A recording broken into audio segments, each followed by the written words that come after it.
آپ نے فرمایا اللہ اس بندے پر رحم کرے جس نے کوئی بات کی تو فائدہ مند بات کی، اور اگر وہ خاموش رہا تو سلامت رہا۔ سوال یہ پیدا ہوتا ہے کہ خاموشی بھی ضروری کیوں ہے؟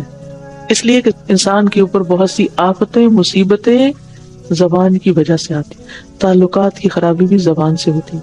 وَقُلْ لِعِبَادِي يَقُولُوا الَّتِي هِيَ أَحْسَنُ إِنَّ الشَّيْطَانَ يَنزَغُ بَيْنَهُمْ۔ زبان کی پھسلن سے انسان پھسل جاتا ہے اور اچھے بھلے تعلقات خراب ہو جاتے ہیں، لوگوں کے دل ٹوٹ جاتے ہیں۔ اکثر خطائیں زبان کی وجہ سے ہوتی ہیں۔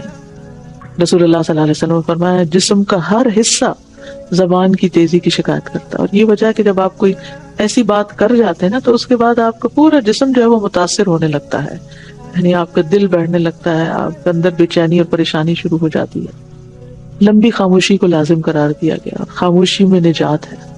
ایک شخص ایمان لایا تو اس نے کہا کوئی ایسی بات بتا دیجیے کہ اس کے بعد کچھ پوچھنے کی ضرورت نہ رہے۔ فرمایا کہو میں اللہ پر ایمان لایا، پھر ثابت قدم رہو۔ اس نے کہا کس چیز سے بچوں؟ اپنی زبان کی طرف اشارہ کیا آپ نے، اس سے بچو۔ اور افضل عمل آپ نے کیا بتایا کہ لوگ تمہاری زبان سے محفوظ رہیں، بہت بڑا عمل ہے، بہت بڑی عبادت ہے۔ آپ نے فرمایا خوشخبری ہے اس کے لیے جس نے اپنی زبان پر قابو پا لیا اور اسے اس کے گھر نے گنجائش دے دی اور وہ اپنے گناہوں پہ رویا۔ ایک اور حدیث میں فرمایا جس نے اپنی زبان کی حفاظت کی اللہ اس کے عیبوں پر پردہ ڈال دے گا، کیونکہ انسان اپنے راز اپنی زبان سے کھول بیٹھتا ہے۔ آپ نے فرمایا حیا اور عجز ایمان کے دو شعبے۔ آپ نے فرمایا دل کا عجز نہیں، زبان کا، مراد قلت الکلام، کم باتیں کرنا۔ آپ نے فرمایا فحش گوئی اور زیادہ باتیں کرنا نفاق کے دو شعبے ہیں، استغفر اللہ، یعنی منافقت کی علامتوں میں سے۔ بے احتیاط گفتگو بدترین امتیوں کی نشانی ہے۔